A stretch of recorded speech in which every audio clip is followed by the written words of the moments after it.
안녕하십니까, 박사호입니다. 오늘은 중공군이 안고 있는 치명적 약점에 대해 설명드리겠습니다.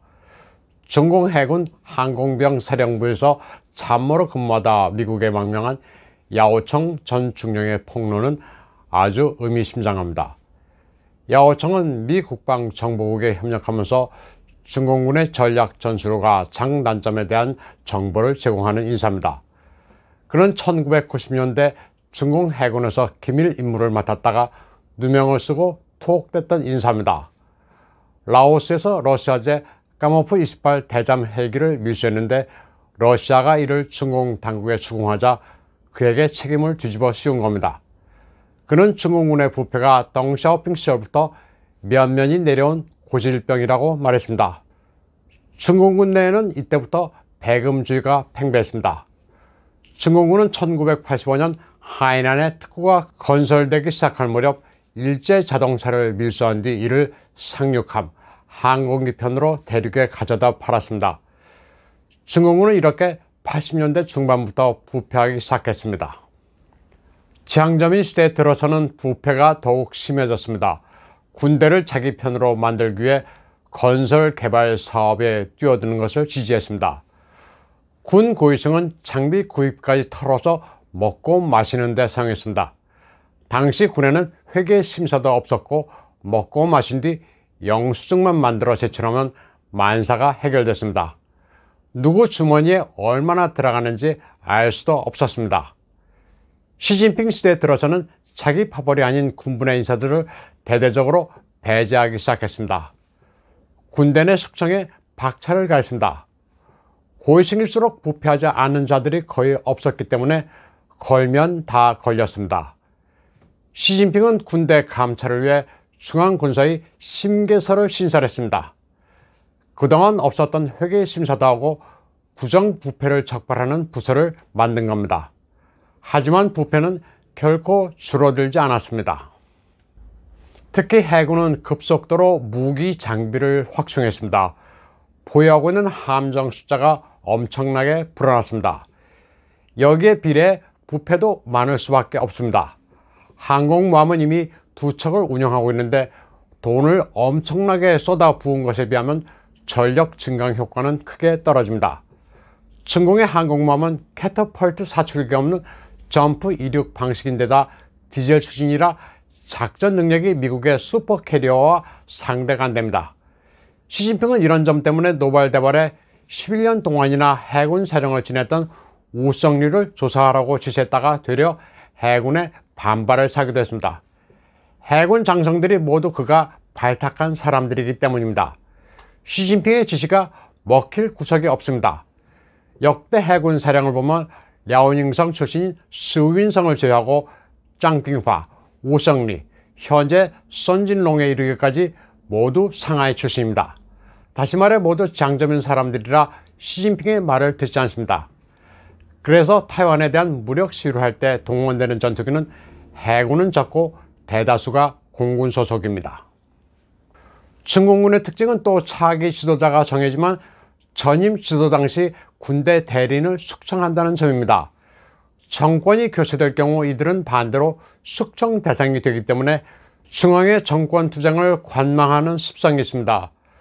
중공에서 군과 정치의 관계는 오랫동안 총구에서 정권이 나온다는 말로 요약됐습니다. 모택동 이래 한참 동안 당이 군을 지휘했습니다. 그래서 군을 당의 이익에 봉사하는 당위군이라 불렀습니다. 그런데 시진핑 집권 이후 당위군은 습가군으로 변모했습니다. 당이 제대로 통제가 안 되니 군의 무력으로 당을 제어하자는 생각이었습니다. 그러나 군대도 지휘가 쉽지 않았습니다. 앞서 말씀드린 것처럼 해군의 경우만 봐도 모두 장점인 상하이빵 세력이기 때문입니다. 중공군 안에서는 파벌의식이 강합니다. 아래는 고향이 어디냐를 따지고 사단급 이상에는 누가 발탁했는지가 가장 중요합니다. 그리고 발탁해준 이의 지시를 듣게 되어 있습니다. 또 군의 체계도 이중으로 되어 있습니다. 연대의 경우 연대장 외에 지도원이 있습니다. 단급에는 단장 외에 정치위원이 있습니다. 이는 소련 공산당식을 그대로 승계한 체제입니다.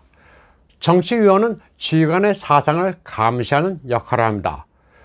중공군의 교육 훈련 체계는 표면적으로 산치카이라고 해서 30%가 정치교육, 70%가 군사훈련이라고 하지만 사실은 정치가 우선입니다. 군사훈련보다 우선하는 게 사상교육으로 누구의 정신을 학습 관찰하자고 정치위원이 이야기하면 군사훈련은 뒷전으로 밀리게 됐습니다. 정치위원은 영어로 코미사르라고 하는데 소련도 이 제도의 폐해를 뒤늦게 깨닫고 폐지한 직책입니다. 그러나 중공에서는 여지껏 존재합니다. 시진핑은 군 장악이 쉽지 않다는 것을 깨닫고 2020년 군대 봉급을 크게 인상했습니다. 중앙군사위는 군인들의 인건비를 무려 40%나 올렸습니다. 이는 천문학적인 수치입니다. 5%, 10%가 아니라 한꺼번에 40%나 인상했습니다. 시진핑에 대한 충성 요구는 세뇌만으로는 관철시킬 수가 없기 때문입니다.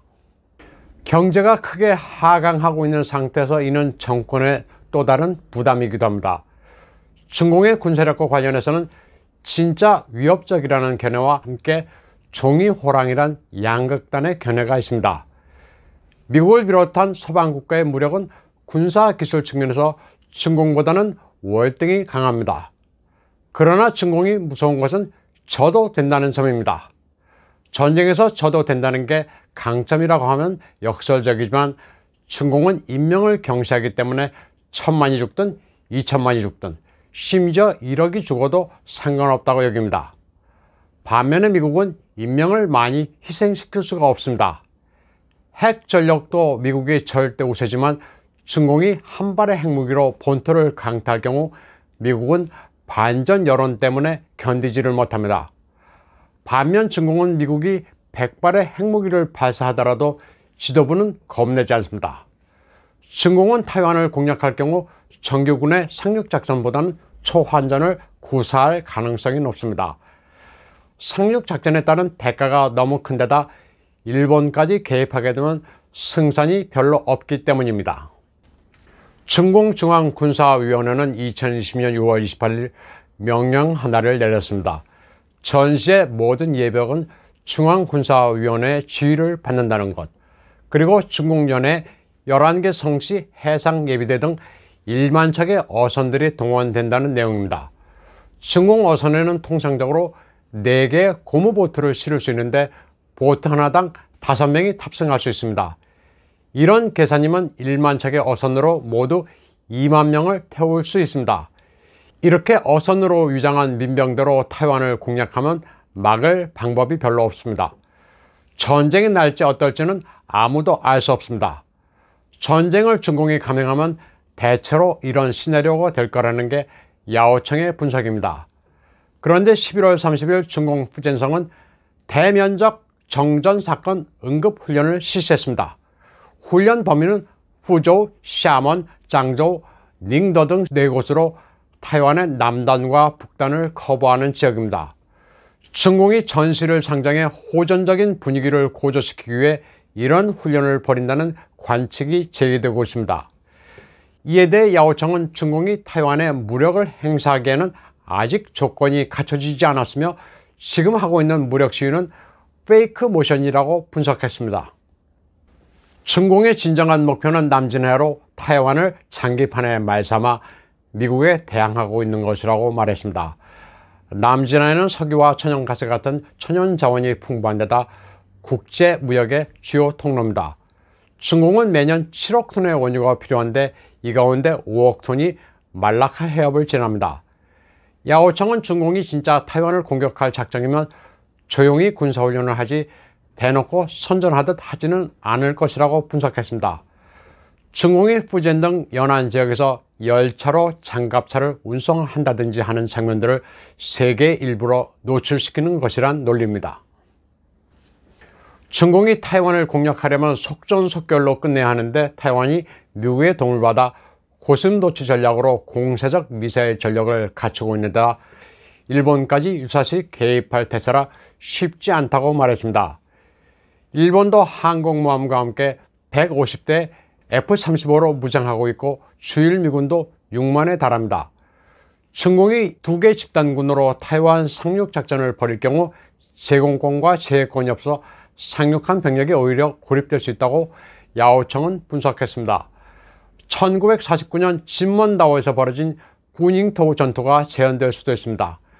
당시 중공군은 진먼에 9,000 병력을 상륙시켰다가 기상조건으로 후속 부대를 투입하지 못해 모두 섬멸당했습니다. 야오청은 서방세계가 베이징 동계올림픽 이후 중공이 도발할지도 모른다는 관측을 하지만 이는 중공을 잘 모르고 하는 소리라고 말했습니다. 중공은 타이완 무력 공격에 자신이 없다면서 그럴 일은 없을 거라고 말했습니다. 타이완에서 가장 경계해야 할 것은 내부의 적이라고 그는 분석했습니다. 그는 자신이 해군 사령부에 근무할 당시 타이완군을 속속들이 파악하고 있었다고 말했습니다. 중대 이상 장교의 데이터부터 타이완 공군의 6개 연대, 12개 활주로의 정보를 중공군이 확보하고 있었다면서 이는 타이완 군부가 매수된 결과라고 폭로했습니다. 타이완 군부에는 중공군이 쳐들어오면 곧바로 투항할 이들이 많다고도 말했습니다. 타이완은 여러 사실상의 동맹국들이 있어 외부 침략은 다소 안심해도 되지만 내부 침투만큼은 아주 심각하다고 그는 분석했습니다.